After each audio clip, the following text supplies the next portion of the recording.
Welcome to SSC GS Junction.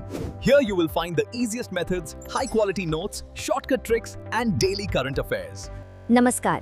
कभी सोचा है भारत सरकार इतनी बड़ी संस्था जब उसे कानूनी सलाह चाहिए होती है या कोर्ट में अपना केस लड़ना होता है तो वो किसके पास जाती है? आज हम उसी पद को समझने वाले हैं जो सरकार के सबसे बड़े कानूनी सलाहकार का काम करता है, यानी भारत के अटॉर्नी जनरल। तो चलिए एक सवाल से ही शुरू करते हैं।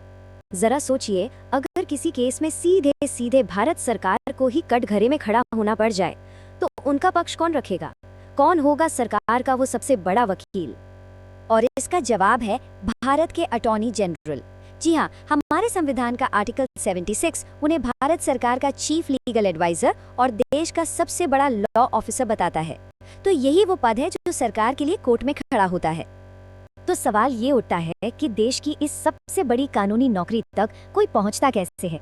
चलिए देखते हैं कि अटॉर्नी जनरल बनने के लिए क्या क्वालिफिकेशंस चाहिए और क्या प्रोसेस है।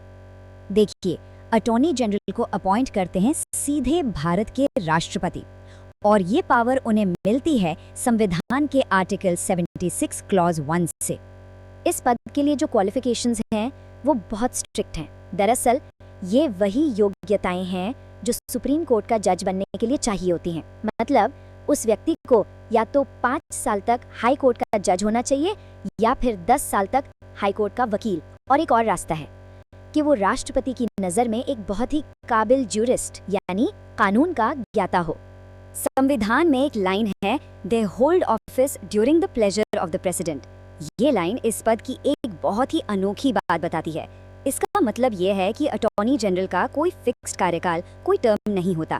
प्रैक्टिकली इसका मतलब ये है कि जब तक सरकार का उन पर भरोसा है तब तक वो अपने पद पर बने रहते हैं। तो यहाँ कुछ खास बातें हैं।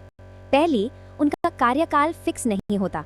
दूसरी, उनकी सैलरी और बाकी भत्ते भी राष्ट्रपति ही तय करते हैं। और तीसरी, और ये बहुत जरूरी है, कि उन्हें सरकारी कर्मचारी नहीं माना जाता। ये फर्क इसलिए जरूरी है ताकि वो बिना किसी दबाव के आजादी से अपनी कानूनी सलाह दे सकें। तो ठीक है, अब ये जानते हैं कि इस पद पर बैठे व्यक्ति को क्या क्या पावर्स और प्रिविलेज यानी विशेषाधिकार मिलते हैं। चलिए देश के इस सुपर लॉयर के राइट्स को जरा करीब से समझते हैं। देखिए, अटॉर्नी जनरल के काम का दायरा काफी बड़ा है। उनका मेन काम है भारत सरकार को लीगल मैटर्स पर सलाह देना। सुप्रीम कोर्ट हो या कोई भी हाई कोर्ट, वहां सरकार को रिप्रेजेंट करना।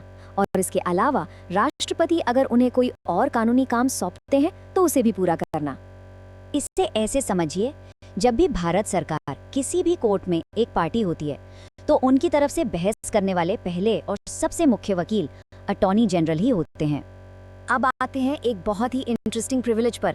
अटॉर्नी जनरल को पार्लियामेंट के दोनों सदनों, लोकसभा हो या राज्यसभा, की कार्यवाही में हिस्सा लेने और बोलने का अधिकार है।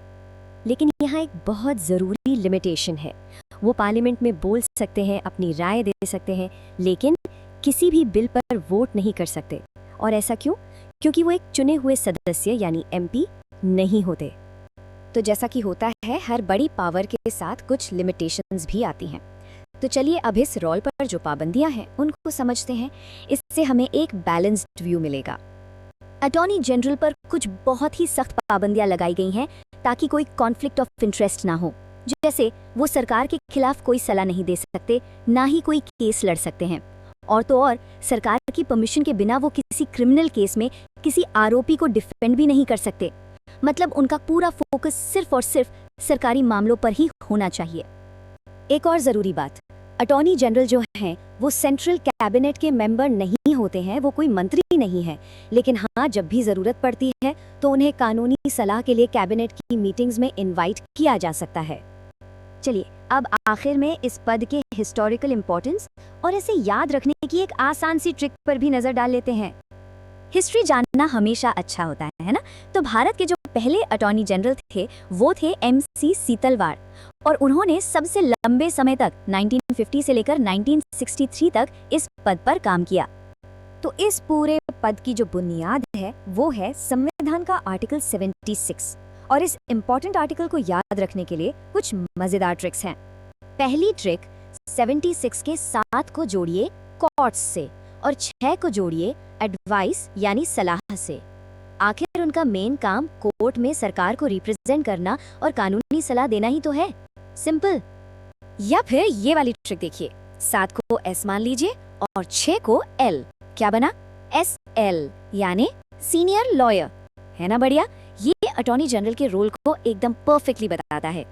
और एक सबसे आसान ट्रिक, बस ये कहानी याद रखिए कि जब भी सरकार किसी कानूनी पचड़े में पड़ती है तो राष्ट्रपति देश के सबसे बड़े वकील यानी वकील नंबर 76 को ही तो कॉल करते हैं। तो कुल मिलाकर अटॉर्नी जनरल सिर्फ सरकार के वकील ही नहीं है, बल्कि वो रूल ऑफ लॉ और संविधान के बीच एक बहुत ही जरूरी कड़ी है। उनकी आजादी और उनकी एक्सपर्टाइज ही ये पक्का करती है कि सरकार का हर एक्शन कानूनी दायरे में हो। और हाँ, ये सवाल भी सोचने लायक है कि इतने बड़े काम में उनकी मदद कौन करता है। ये सवाल हमें भारत की पूरी लीगल मशीनरी की गहराई में ले जाता है।